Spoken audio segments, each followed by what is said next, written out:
que, bueno, en este capítulo 9 del libro de Levítico, nosotros recordamos que al final del capítulo anterior se escribe que los sacerdotes debían permanecer durante 7 días consagrándose. Ustedes recordarán al final del capítulo, esto se confirma. Todo este ritual que se llevó a cabo para la consagración de Aarón y sus hijos en este inicio del ministerio ya en firme en el tabernáculo, debían permanecer durante 7 días llevando a cabo todo esto, todo este ritual, como lo determinó el Señor, como una plenitud de la obra del Espíritu de Dios sobre los sacerdotes y con el propósito de que el servicio fuese aceptable en los términos que el Señor ya había dispuesto. Y bueno, a partir de este capítulo vamos a ver que el Señor ordenó el inicio del servicio sacerdotal ya a partir del 8º día. Después de estos 7 días de consagración, el servicio iniciaría, pero iniciaría con sacrificios muy interesantes.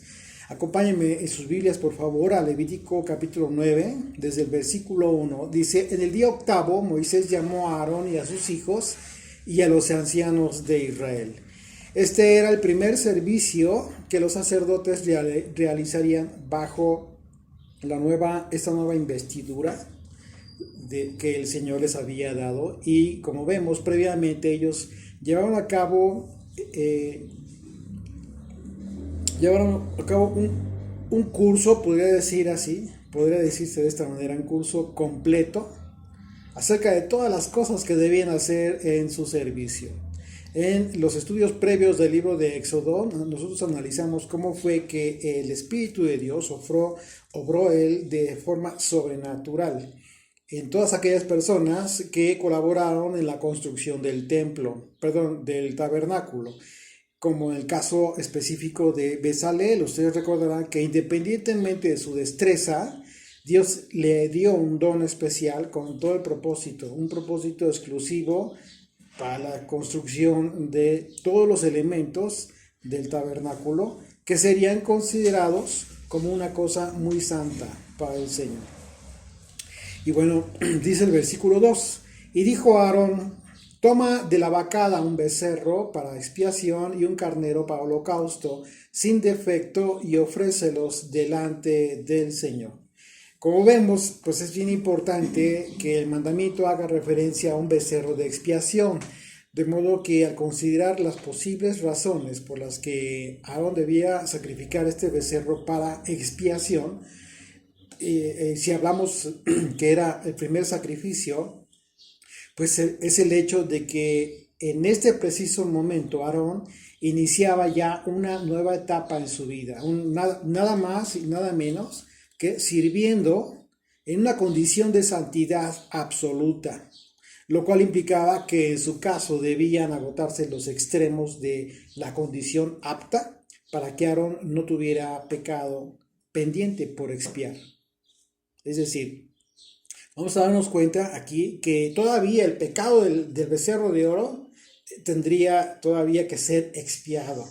Es aquí que este pecado del becerro de oro vendría a ser expiado porque, como podemos recordar nosotros, en aquel lamentable evento Aarón fue el protagonista. No se apartó, sino fue protagonista de esta creación del becerro de fundición. Incluso Moisés le reclamó por lo que había hecho.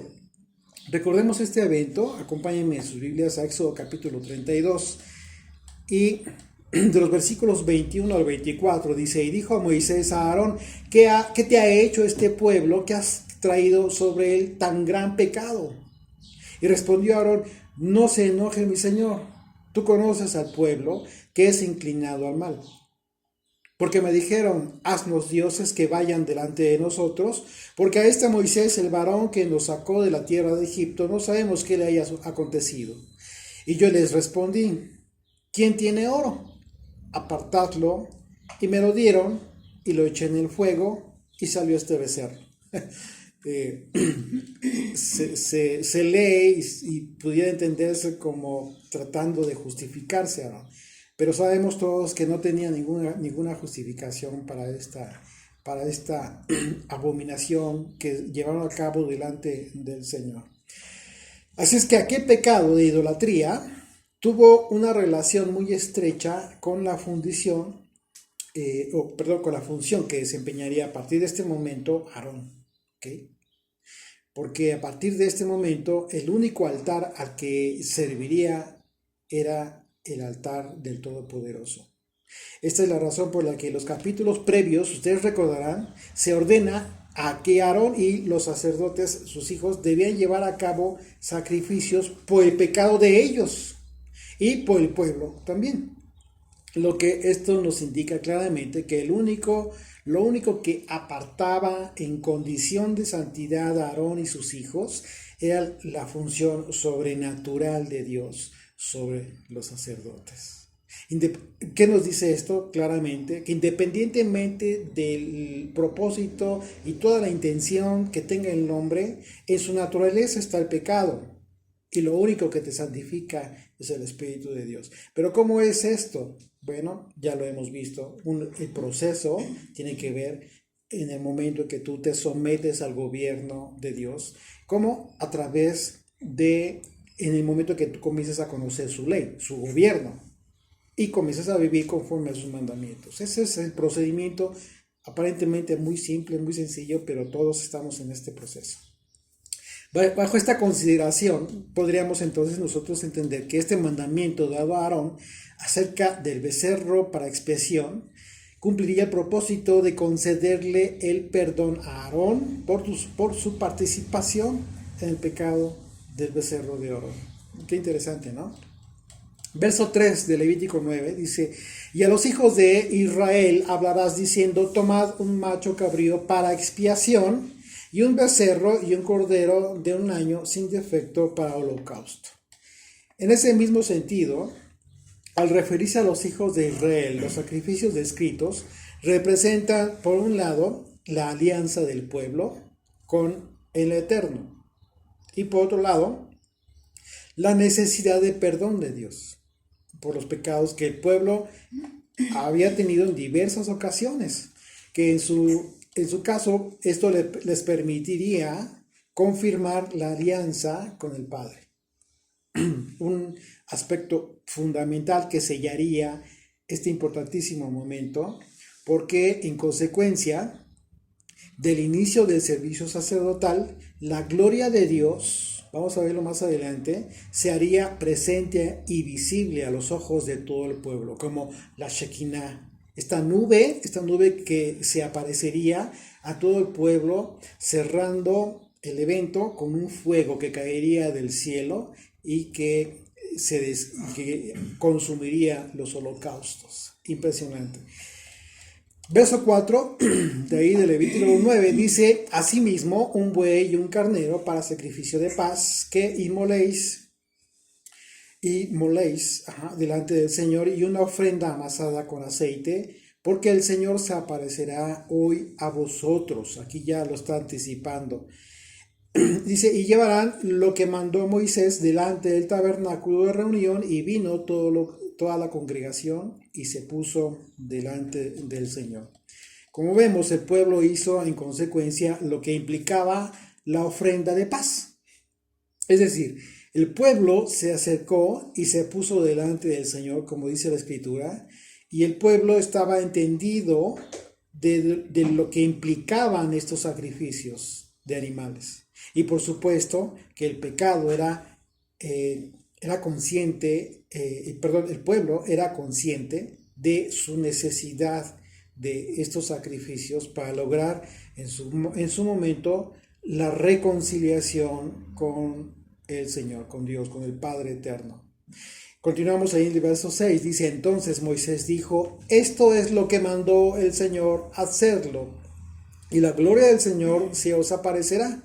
Y dijo Moisés a Aarón: acércate al altar y haz tu expiación y tu holocausto, y haz la reconciliación por ti y por el pueblo. ¿Okay? Haz también la ofrenda del pueblo y haz la reconciliación por ellos, como ha mandado el Señor. Aquí la instrucción es muy clara, incluye a Aarón, sus hijos y el pueblo. Este es el momento especial, este es un momento muy especial por el que se hace efectivo el propósito, se cumple el propósito de todos estos sacrificios. La expiación del pecado de Aarón y la reconciliación del pueblo con el Señor, que era lo que se estaba buscando. Y esto es justo lo que sucedió cuando nosotros, tú y yo, obtuvimos la reconciliación con Dios. Hubo un momento en nuestras vidas en que decidimos querer formar parte de este pacto de alianza, una alianza eterna, que no solamente nos vale en nuestro curso por esta vida, sino que trasciende a la vida eterna, en la medida en que tú seas fiel a este pacto. Por eso es fundamental, importantísimo entender las implicaciones de tu pacto hoy con el Eterno. Entonces aquí nosotros vemos que se cumple de manera, se está anunciando aquí en estos eventos, en estos sacrificios, de forma profética, ¿sí? Lo que sucedería contigo y conmigo, ¿sí?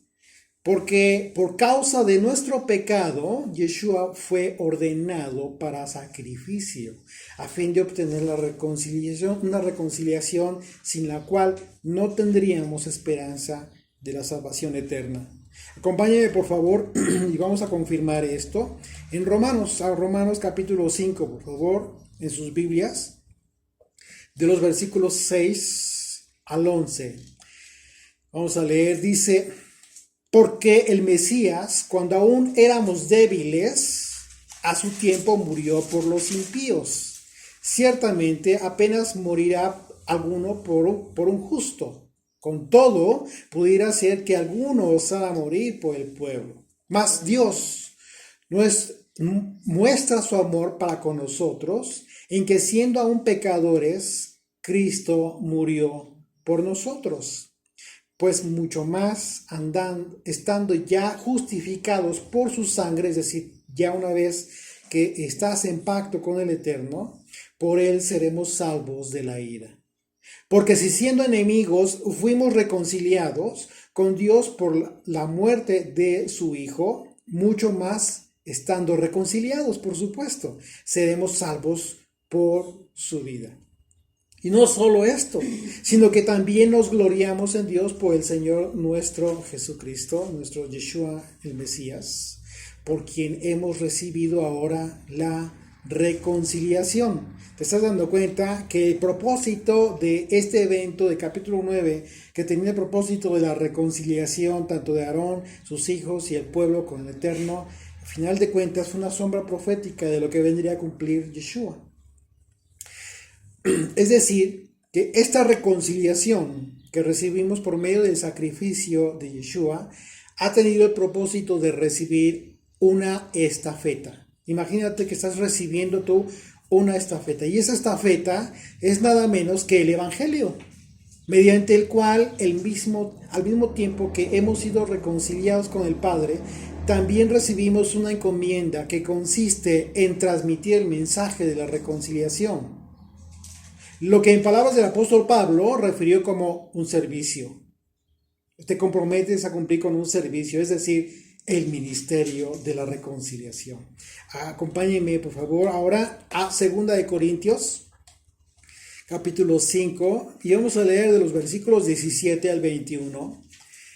Fíjense, dice: de modo que si alguno está en el Mesías, nueva criatura es. Las cosas viejas pasaron. He aquí todas son hechas nuevas. Y todo esto proviene de Dios, quien nos reconcilió consigo mismo como por el Mesías, y nos dio el ministerio de la reconciliación. Que Dios estaba en el Mesías reconciliando consigo al mundo, no tomándoles en cuenta a los hombres sus pecados, y nos encargó a nosotros la palabra de la reconciliación. Así que somos embajadores en nombre del Mesías. Es decir, somos apóstoles. Está hablando de él y de los apóstoles que fueron designados en su momento. como si Dios rogase por medio de nosotros, os rogamos en nombre del Mesías, reconciliaos con Dios, reconcíliense con Dios, se los rogamos, se los suplicamos. Dice verso 21, al que no conoció pecado por nosotros, lo hizo pecado, para que nosotros fuésemos hechos justicia de Dios en él.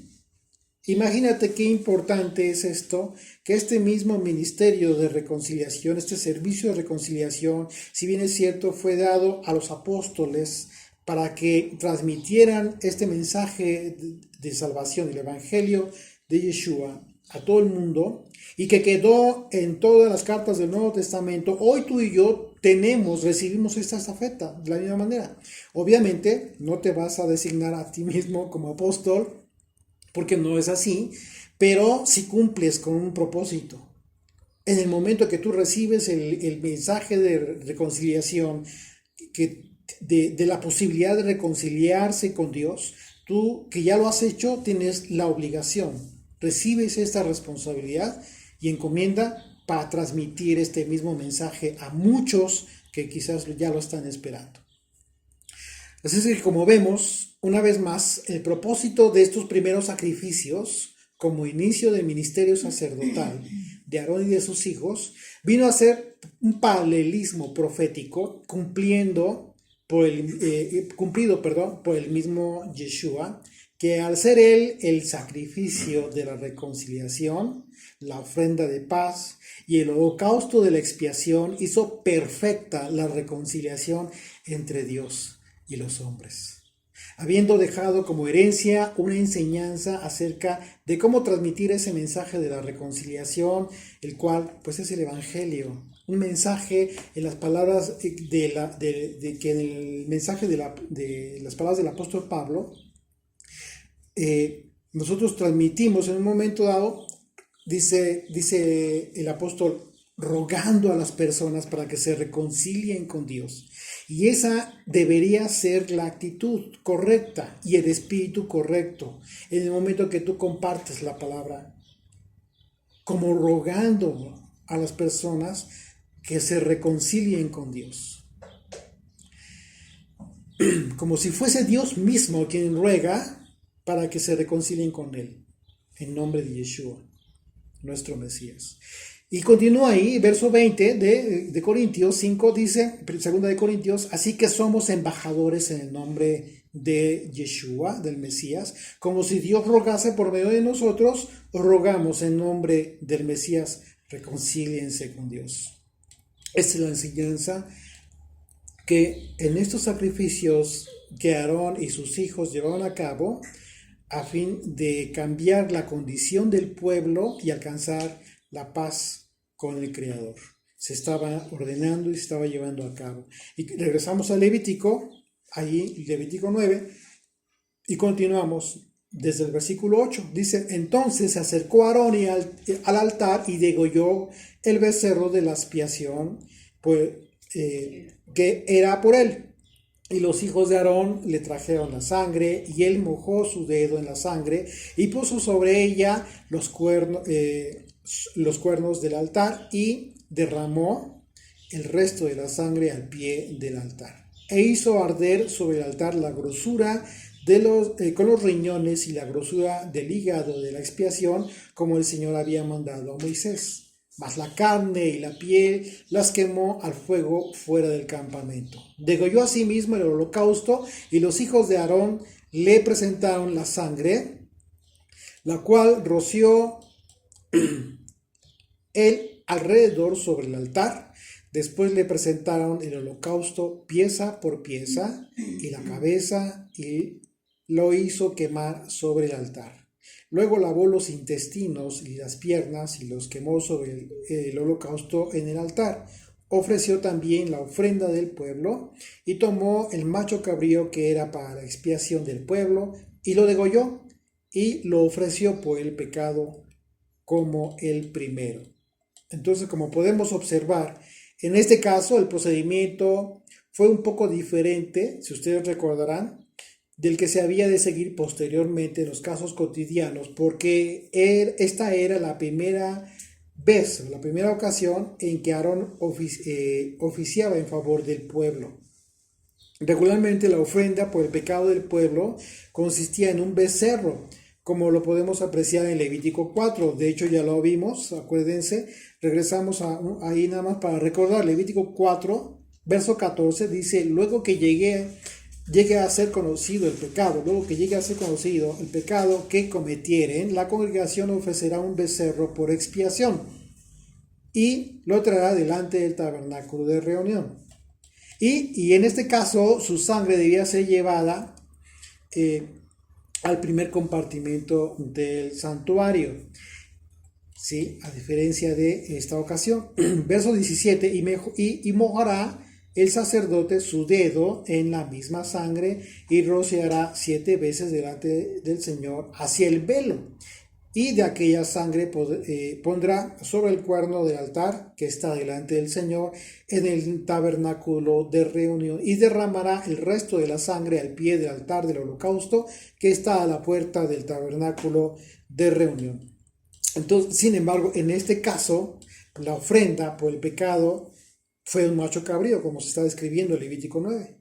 Algo que, como excepción, solo fue en el día de la expiación,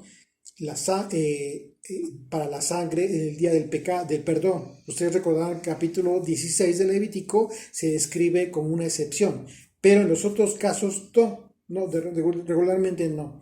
Así es de que bueno, en esta ocasión Aarón recibió de parte de Moisés instrucciones muy claras, muy específicas, pero también especiales y bien definidas en cuanto a la ofrenda de este día especial. Verso 16. Dice: y ofreció el holocausto e hizo según el rito. Ofreció asimismo la ofrenda y llenó de ella su mano y la hizo quemar sobre el altar. Además del holocausto de la mañana, degolló también el buey y el carnero en sacrificio de paz, que era del pueblo. Y los hijos de Aarón le presentaron la sangre, la cual roció él sobre el altar alrededor, y las grosuras del buey y del carnero, la cola, la grosura que cubre los intestinos, los riñones y la grosura del hígado, y pusieron las grosuras sobre los pechos, y él las quemó sobre el altar.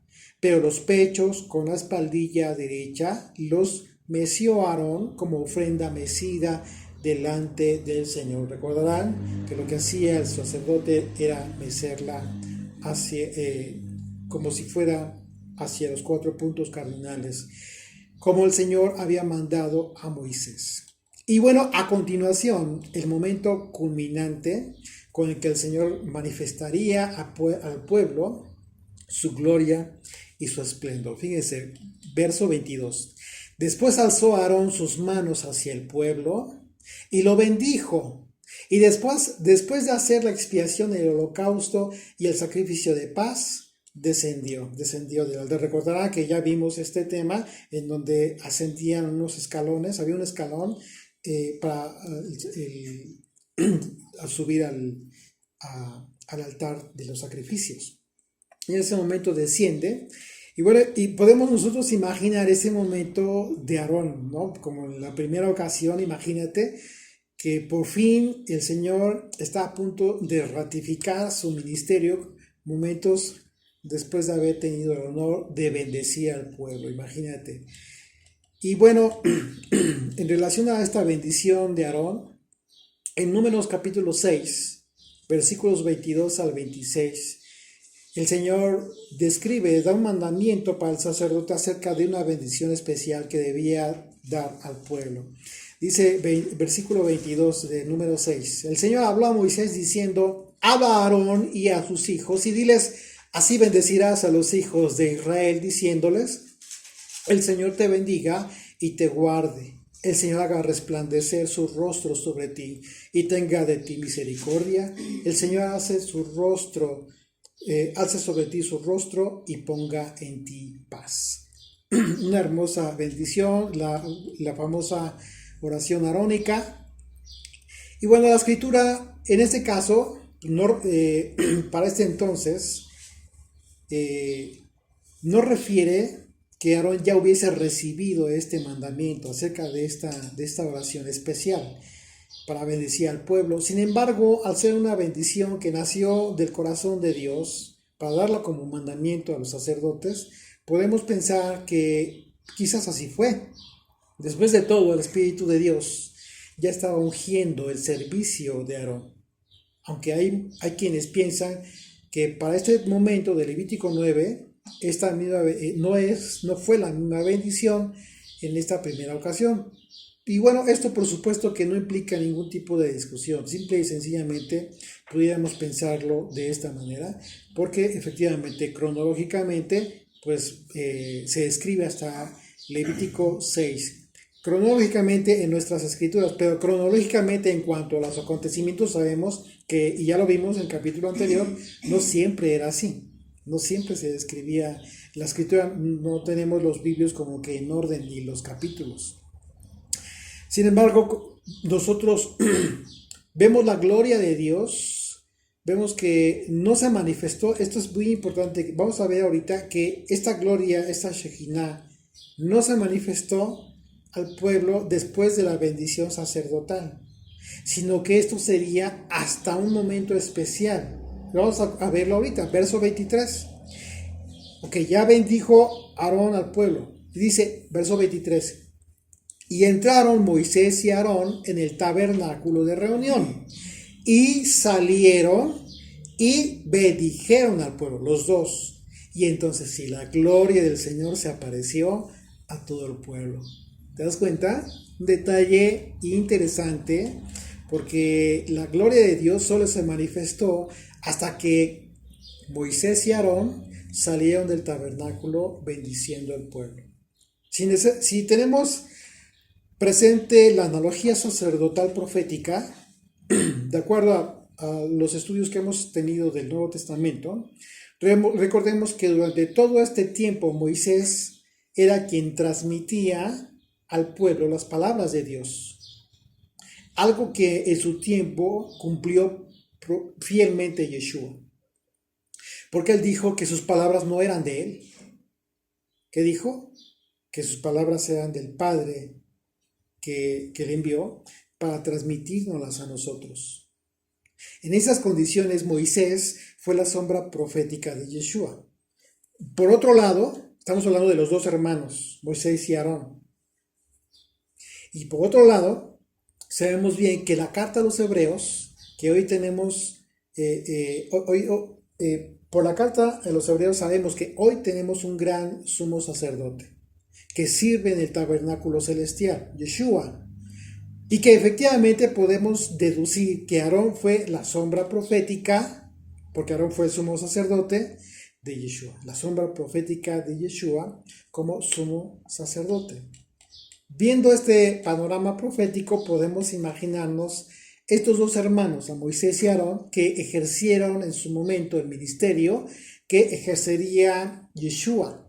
Y bajo esta perspectiva podríamos considerar que esta fue la razón por la que la Shekinah, la presencia de Dios, fue revelada al pueblo.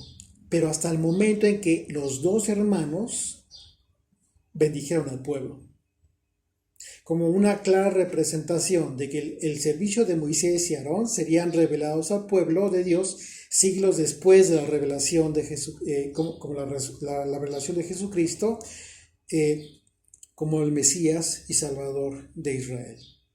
Entonces, si te das cuenta, en cada aspecto, y creo que lo hemos confirmado juntos, en cada aspecto de la Torá está reflejado siempre Yeshua, siempre.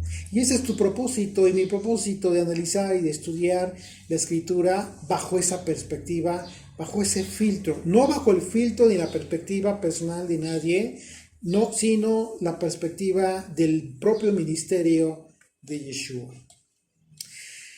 Y dice el versículo 24, y salió fuego de delante del Señor y consumió el holocausto con las grosuras sobre el altar, y viéndolo todo el pueblo, alabaron y se postraron sobre sus rostros. Impresionante. Estos dos últimos eventos, la manifestación de la gloria de Dios como la nube y el fuego que consumió el holocausto, fue lo mismo que sucedió en aquel momento en que Salomón dedicó el templo de Jerusalén.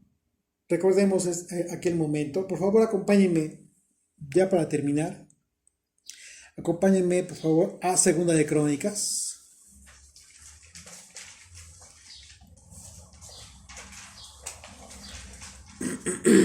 Capítulo 6.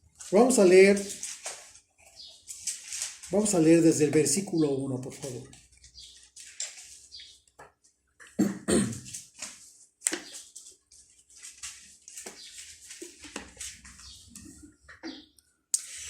Desde el versículo 1 dice: entonces dijo Salomón, el Señor Yud-Hei-Bab-Hei ha dicho que él habitaría en la oscuridad. Yo pues he edificado una casa de morada para ti y una habitación en que mores para siempre. Volviendo el rey su rostro, imaginemos lo que sucedió con Aarón, lo que acabamos de leer en Levítico 9. Tengamos esta imagen, por favor, en esta lectura. Dice verso 3. Y volviendo el rey su rostro, bendijo a toda la congregación de Israel. Y toda la congregación de Israel estaba en pie. Y él dijo: bendito sea el Señor, Dios de Israel, quien con su mano ha cumplido lo que prometió con su boca a David mi padre, diciendo: desde el día que saqué a mi pueblo de la tierra de Egipto, ninguna ciudad he elegido de todas las tribus de Israel para edificar casa donde estuviese mi nombre. Ni he escogido varón que fuese príncipe sobre mi pueblo Israel, mas a Jerusalén he elegido para que en ella esté mi nombre. Y a David he elegido para que esté sobre mi pueblo Israel. Y David, mi padre, tuvo en su corazón edificar casa a nombre del Señor, Dios de Israel. Mas el Señor dijo a David, mi padre: respecto a haber tenido en tu corazón deseo de edificar casa a mi nombre, bien has hecho en haber tenido esto en tu corazón. Pero tú no edificarás la casa, sino tu hijo, que saldrá de tus lomos. Él edificará casa a mi nombre. Y el Señor ha cumplido su palabra que había dicho, pues me levanté yo en lugar de David, mi padre, y me he sentado en el trono de Israel, como el Señor había dicho, y he edificado casa al nombre del Señor Dios de Israel. Y en ella he puesto el arca, en la cual está el pacto del Señor que celebró con los hijos de Israel. Se puso pues luego Salomón delante del altar del Señor en presencia de toda la congregación de Israel y extendió sus manos, porque Salomón había hecho un estrado de bronce de 5 codos de largo, de 5 codos de ancho y de altura de 3 codos, y lo había puesto en medio del atrio y se puso sobre él. Se arrodilló delante de toda la congregación de Israel y extendió sus manos al cielo y dijo: Señor Dios de Israel, no hay Dios semejante a ti en el cielo ni en la tierra.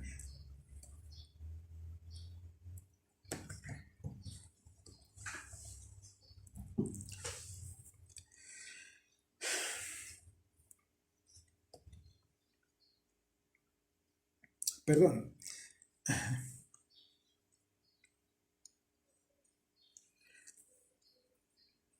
Que guardas el pacto y la misericordia con tus siervos, que caminan delante de ti y de todo su corazón. Que has guardado a tu siervo David, mi padre, lo que le prometiste. Tú lo dijiste de tu boca y con tu mano lo has cumplido.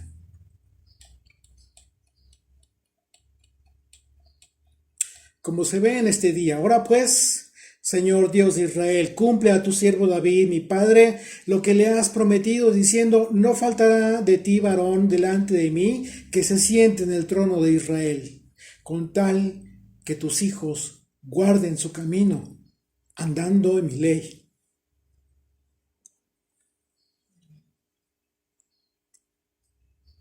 Como tú has andado delante de mí. Ahora pues, oh Señor Dios de Israel, cúmplase tu palabra que dijiste a tu siervo David. Mas ¿es verdad que Dios habitará con el hombre en la tierra? He aquí los cielos y los cielos de los cielos no te pueden contener, cuanto menos esta casa que he edificado. Mas tú mirarás a la oración de tu siervo y a tu ruego, y el Señor oh Señor Dios mío, para oír el clamor y la oración con que tu siervo ora delante de ti. Y fíjense lo que va a orar Salomón. Verso 20. Que tus ojos estén abiertos sobre esta casa de día y de noche, sobre el lugar del cual dijiste mi nombre estará allí, que oigas la oración que tu siervo ora en este lugar. Asimismo, que oigas el ruego de tu siervo y de tu pueblo Israel, cuando en este lugar hicieren oración, que tú oirás desde los cielos, desde el lugar de tu morada, que oigas y perdones. Si alguno pecare contra su prójimo y se le exigiere juramento y viniera a jurar ante tu altar en esta casa, tú oirás desde los cielos y actuarás y juzgarás a tus siervos, dando la paga al impío, haciendo recaer su proceder sobre su cabeza, y justificando al justo al darle conforme a su justicia. Si tu pueblo Israel fuere derrotado delante del enemigo por haber prevaricado contra ti, y se convirtiere y confesare tu nombre y rogare delante de ti en esta casa, tú oirás desde los cielos y perdonarás el pecado de tu pueblo Israel, y les harás volver a la tierra que diste a ellos y a sus padres. Si los cielos se cerraren y no hubiere lluvias por haber pecado contra ti, si oraren a ti hacia este lugar y confesaren tu nombre y se convirtieren de sus pecados, cuando los afligieres, tú los oirás en los cielos y perdonarás el pecado de tus siervos y de tu pueblo Israel, y les enseñarás el buen camino para que anden en él, y darás lluvia sobre tu tierra que diste por heredad a tu pueblo. Si hubiere hambre en la tierra, y si hubiere pestilencia, si hubiere tizoncillo o añublo, langosta o pulgón, o si los sitiaren sus enemigos en la tierra en donde moraren, cualquiera plaga o enfermedad que sea, toda oración y todo ruego que hiciere cualquier hombre o todo tu pueblo Israel, cualquiera que reconociere su llaga y su dolor en su corazón, si extendiere sus manos hacia esta casa, tú oirás desde los cielos, desde el lugar de tu morada, y perdonarás, y darás a cada uno conforme a sus caminos, habiendo conocido su corazón, porque solo tú conoces el corazón de los hijos de los hombres, para que te amen y anden en tus caminos todos los días que vivieren sobre la faz de la tierra que tú diste a nuestros padres. También al extranjero que no fue de tu pueblo Israel, que hubiera venido de lejanas tierras a causa de tu gran nombre y de tu mano poderosa, y de tu brazo extendido, y viniere y orare hacia esta casa, tú oirás desde los cielos, desde el lugar de tu morada, y harás conforme a todas las cosas por las cuales hubiere clamado a ti el extranjero, para que todos los pueblos de la tierra conozcan tu nombre y te amen. Y te teman, así como tu pueblo Israel, y sepan que tu nombre es invocado sobre esta casa que yo he edificado. Verso 34. Si tu pueblo saliera a la guerra contra sus enemigos por el camino que tú les enviares, y oraren a ti hacia esta ciudad que tú elegiste, hacia la casa que he edificado a tu nombre, tú oirás desde los cielos su oración y su ruego, y ampararás su causa. Si pecaren contra ti, pues no hay hombre que no peque, y te enojares contra ellos y los entregares delante de sus enemigos, para que los que los tomaren los lleven cautivos a tierras de enemigos lejos o cerca, y ellos volvieren en sí en la tierra donde fueron llevados cautivos.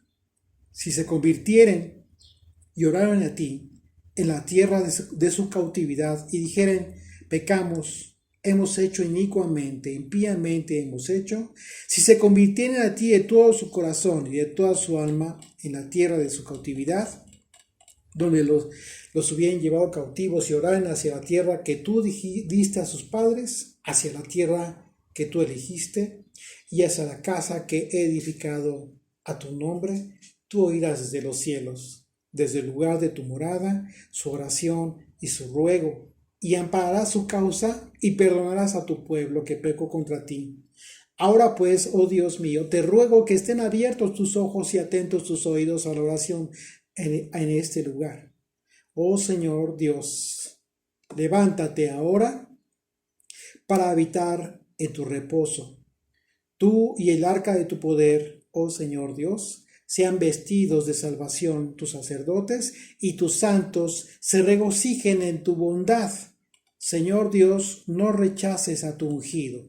Acuérdate de tus misericordias para con David, tu siervo. Y continúa ahí y culmina en el versículo 7, en el capítulo 7, dice el versículo 1, cuando Salomón acabó de orar, descendió fuego de los cielos y consumió el holocausto y las víctimas. Y la gloria del Señor llenó la casa. Y no podían entrar los sacerdotes en la casa del Señor porque la gloria de Dios había llenado la casa del Señor. Cuando vieron todos los hijos de Israel descender el fuego y la gloria del Señor sobre la casa, se postraron sobre sus rostros en el pavimento y adoraron al Señor y alabaron al Señor diciendo, porque Él es bueno y su misericordia es para siempre. Hermosa analogía que finalmente se repite, lo mismo que sucedió con Aarón y Moisés en el momento que bendijeron al pueblo. La gloria de nuestro Dios nos ha sido revelada a nosotros a través de aquella cruz del Calvario, el sacrificio de nuestra reconciliación con nuestro Creador. Que nuestras vidas, en consecuencia, adoren y rindan alabanza al Señor, porque Él es bueno y para siempre es su misericordia. Oramos.